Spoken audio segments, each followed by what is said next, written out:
बोलो वृंदावन बिहारी लाल की जय।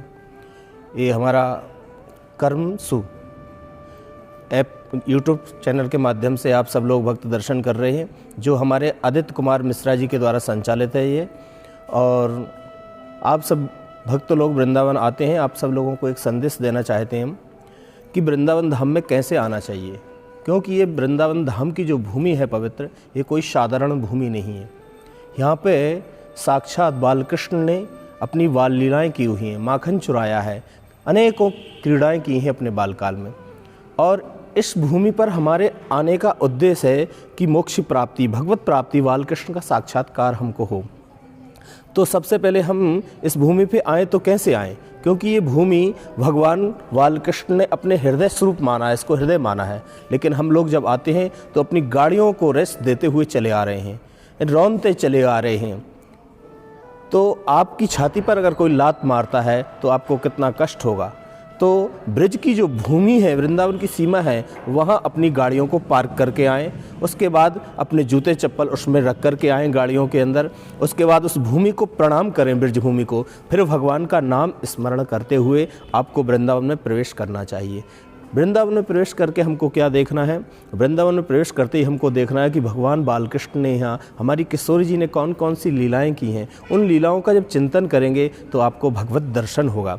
लेकिन हम क्या देखते हैं? गंदी नाली है, यमुना जी में गंदा पानी नाला बह रहा है। ये जब हम देखेंगे तो फिर हमको भगवत प्राप्ति नहीं होगी, क्योंकि हमको अपनी सिर्फ आँखों का जो चश्मा है उसको बदलना है, यहाँ के प्रति अपनी सोच को बदलना है, अपनी दिव्य दृष्टि को बदलना है। जब आपकी दृष्टि जैसी होगी वैसी ही आपको भगवान की छवि दिखाई देगी। आपकी कैसी सोच है, आपकी कैसी विचारधाराएं हैं, अंतरात्मा की जो दृष्टि होती है। हमारे सूरदास जी आंखें नहीं थी, फिर भी हर छवि भगवान की वर्णन कर दिया करते थे वो। तो ऐसे ही अंतरात्मा की हमारी नेत्र खुले होने चाहिए। इस भौतिक जगत के हिसाब से हम देखेंगे तो यहाँ हमको कुछ भी नहीं दिखाई देगा। बिल्डिंग बनी हुई होंगी, वही पेड़ जो अन्य शहरों में रहते हैं, वही नालियाँ, वही सड़क हमको सबको दिखाई देंगी। तो ब्रज भूमि के लिए हमारा सबसे पहले पवित्र भाव होना चाहिए। और अन्य क्षेत्र कृतम पापम तीर्थ क्षेत्र विनश्यति, तीर्थ क्षेत्र कृतम पापम वज्रलेपो भविष्यति। आपने अन्यत्र कहीं पाप किए हैं तो ब्रज में आकर के या किसी भी तीर्थ में आकर के उन पापों का विनाश हो जाता है। लेकिन आप लोग तीर्थ में आकर के अगर कोई पाप करते हैं तो वो फिर इंद्र के वज्र के समान हो जाते हैं, कभी भी समाप्त नहीं होते हैं। उनकी फिर हमको सज़ा भोगनी ही पड़ती है। हंस हंस के किए पापों को रो रो कर भोगना पड़ता है।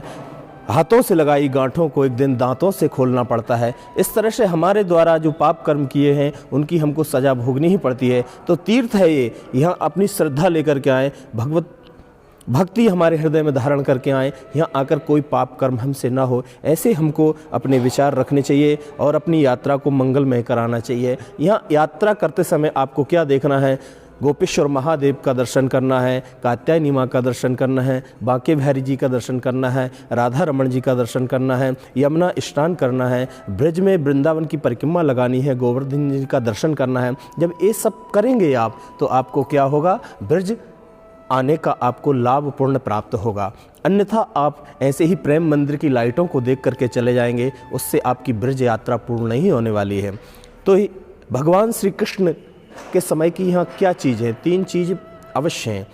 जो यहाँ की रज है, उस रज को मस्तक पे अवश्य धारण करें अगर वृंदावन आए हैं, क्योंकि वो भगवान श्री कृष्ण के समय की है। और यमुना जी का जो जल है, यमुना महारानी भी लगभग 5000 वर्ष से हमको दर्शन दे रही हैं। तो उस यमुना जी का आचमन करें और यमुना स्नान करें। और साक्षात गिरिराज महाराज यहाँ प्रत्यक्ष रूप में विराजमान है भगवान बालकृष्ण के समय से, उनका भी हमको दर्शन करना चाहिए, तब हमारी ब्रज यात्रा पूर्ति होती है। तो जब भी आएँ यमुना जी में लोट लगाएं। रमण रेत लेटो नहीं कियो न यमुना पान, रे मन मूर्ख क्या जाने ब्रज को तत्व महान। रमण रेत में खूब लेटना चाहिए, खूब अपने शरीर पर इस ब्रज रज को लगाना चाहिए, यमुना जी का जल पान करना चाहिए, गिरिराज परिक्रमा करना चाहिए, गिरिराज दर्शन करना चाहिए। इन्हीं सब भावनाओं के साथ आप सब लोग ब्रज में आएँ और अपनी यात्रा को मंगलमय करें। इन्हीं के साथ अपनी वाणी को विराम देते हैं। जय श्री कृष्णा। आप सभी भक्त लोगों को जय श्री राधे राधे राधे। बोल वृंदावन बिहारी लाल की जय, बोल गिरिराज धरण की जय, यमुना महारानी की जय। जय जय श्री राधे श्याम।